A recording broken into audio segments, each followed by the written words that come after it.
thy knife chip and shatter. He'd been thinking about making a film out of this since he read the book when he was 13, almost half a century in gestation in his brain.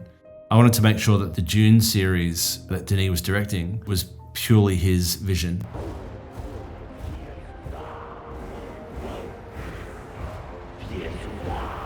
His vision is contagious and got us all into the same world. These fights are all for show, but we'll get a good look at him. The colour journey of any film is incredibly important to me. That's where I start seeing the film first. I don't necessarily love, massively vivid colours or colours that kind of end up being gratuitous. We started in Caladan, we had Giedi Prime colours, muted greys, and then we arrived in Arrakis. Inside Arrakis, which is sandstone and darker, and then outside, which is blown out, white skies, very desaturated sands, not vivid yellow sands. For us, we found we could very easily have a colour arc in part one. Part two was going to be a lot harder because part two was primarily set on Arrakis and a lot of it was outside.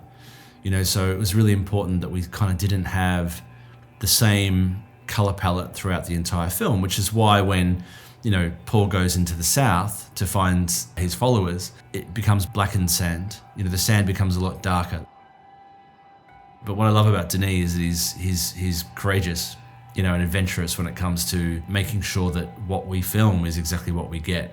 And he doesn't backtrack from that. Doesn't, call me up 3 months after we've wrapped and say, "Oh, I wish we'd shot that scene, with full colour capabilities." He leans into those colours. May thy knife chip and shatter. Patrice's designs are beyond. He is an incredible designer that conceptually has fantastic ideas, and as a cinematographer we can light sets to maximize their impact, or we can destroy them by not lighting them properly. It's actually one of the most complicated lighting I've ever done up to date. On part two, Patrice even pushed the design further and really made sure that the lighting was a huge part of the film. There's a couple of scenes like in the Fremen Siege, there are slats of light all throughout that particular location. Anybody that has lit before knows it's really hard to create sharp shafts of light that don't have multiple shadows that people can go through and have it feel like one long source. And I've been using the Creamsource Vortexes for a while now, actually, and the amount of output that we can get from them was insane. We put them up and created what I thought was actually impossible to create light, but actually ended up being totally possible. Simplicity was the key for us. The great thing about shooting in the desert is that it is very easy to keep the frame simple. Compositions that exist purely as drawn lines, sand dunes, little person on the sand dune. The story we were making was quite complex and delved quite deeply into the human psyche. The simpler we could have made those frames, the better off we were going to be. The one thing that I've never really had much success with is trying to match the sun. We have lots of lights out there called soft suns, called HMIs, and they're kind of designed to say either overpower the sun or to create extra sun. I've never really had a good success with that. It's never quite felt right to me. New technology of lighting is giving us different techniques to solve the same problems that we did 10 years ago, 20 years ago, 50 years ago. We used the Creamsources to create the sun. Knowing that we were in Arrakis where the sun was super hot, we had a bit of a hunch that if we joined enough vortexes together, we were able to kind of create something that was equivalent to a soft sun, or even more powerful than a soft sun. I think we put 64 Vortex 8s together, which we called the Vortex 512 because it had 512 pixels. We tested it and created a monster of a light, which was game-changing for us. We were able to use that outside during the worm riding, but also in the scene where Stilgar is talking to Jessica by the water that they're pouring Jamis into. I actually opened up the curtains, opened up the elephant door, and parked this 512 outside, shining in through the door to create sort of a big sun streak on the wall. It was so powerful that it was the only thing close to a sun source that I was able to use. The end scene of the film, the fight scene, was a big debate about when it should be set. Because obviously the battle had happened at night. Josh Brolin's character had killed Raban at night. And then we knew the next thing that was definite in terms of a setting was Chani. When she leaves at the end, having been heartbroken, we knew that the lighting in that needed to be early morning. It needed to mirror the love scenes between her and Paul. So we needed to, as an audience, kind of have a rhyme for the lighting in regards to when they were, in happier times. But this time, it was not happy.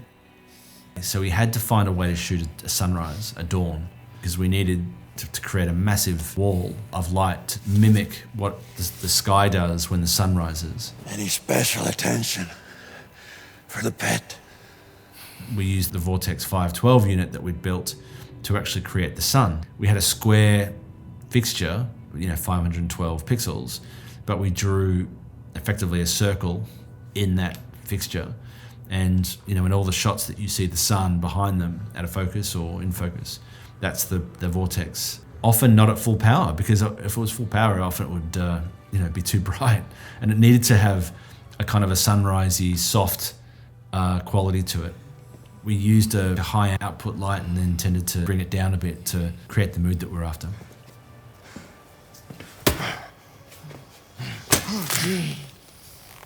One of the things about LED that I love, one of the many things that I love about that is it kind of removes the restrictions that we've always had and allows us to be a little bit more free with our thinking and our ideas.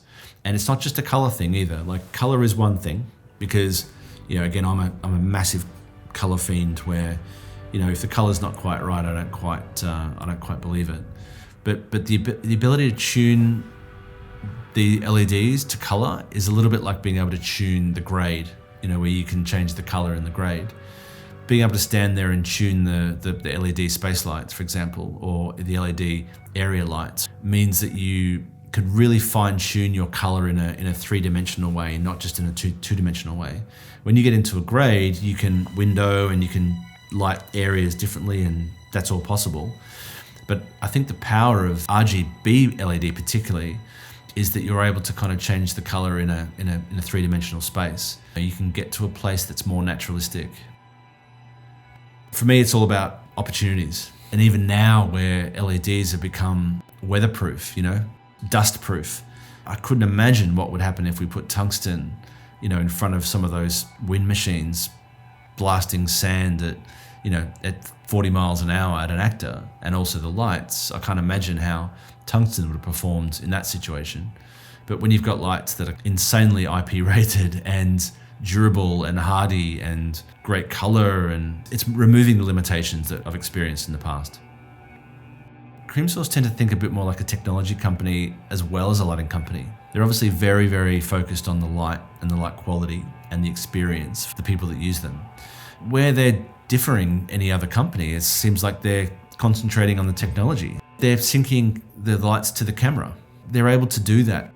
I see possible futures all at once. They're thinking holistically about the experience, not just the light. The light's important, but it's becoming even more important that the lights are durable, like I said, and that they have full flexibility and they have great dimming, and that way one light doesn't do one job. It can do 30 different jobs over the course of a movie. That's where I think Creamsource are sort of excelling at the moment. Of all the companies that can do it, they can do it.